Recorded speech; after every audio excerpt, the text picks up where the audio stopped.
Scope, il y avait du grain, mais du grain pas bio, donc plein de pesticides, etc., etc. Et du coup, ils ont beau vider les silos, il y a toujours de la matière qui reste collée sur les parois ou même la poussière qui vient se coller au plafond, partout en fait. Et pour passer un silo en bio, il faut tout enlever, toute la poussière qui est pleine de pesticides, etc., etc. Et nous, notre boulot, c'est de commencer par le toit, la charpente, la sous-face du toit, et de décoller tout ce qu'on peut décoller, quoi, toute la poussière. Et une fois qu'on a fait ça, on descend. En fait, on nettoie du haut vers le bas.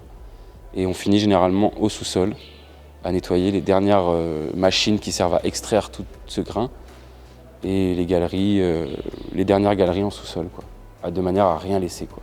Alors là, ça fait 2 semaines qu'on est là, du coup. Donc on a été sollicité par le client pour pouvoir reconditionner le silo entièrement, en fait, pour le bio. Donc prochainement, c'est des céréales bio qui vont arriver. Donc on a fait un nettoyage en conséquence, de manière à retirer le maximum d'anciennes saletés, en fait, dues au grain d'avant qui n'était pas bio. Sur ce genre de nettoyage-là, au départ, on commence par le point le plus haut. Et donc on nettoie en partant de la charpente. Ensuite, raie de l'air ou le convoyeur en haut, pareil. Et puis on descend petit à petit. Donc la passerelle en haut des cellules. Après, on nettoie les cellules, donc les pales planches, si c'est des pales planches. Et on descend dans chaque silo. Et puis après, on vient faire le fond par aspiration ou avec le raie de l'air du client en fonction de ce qui a été convenu.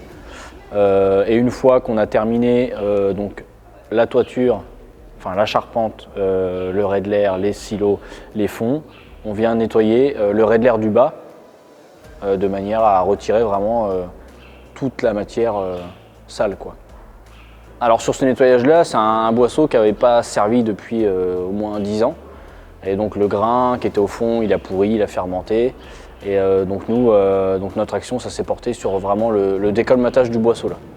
Donc on vient racler le fond du boisseau et extraire la matière pourrie fermentée, quoi.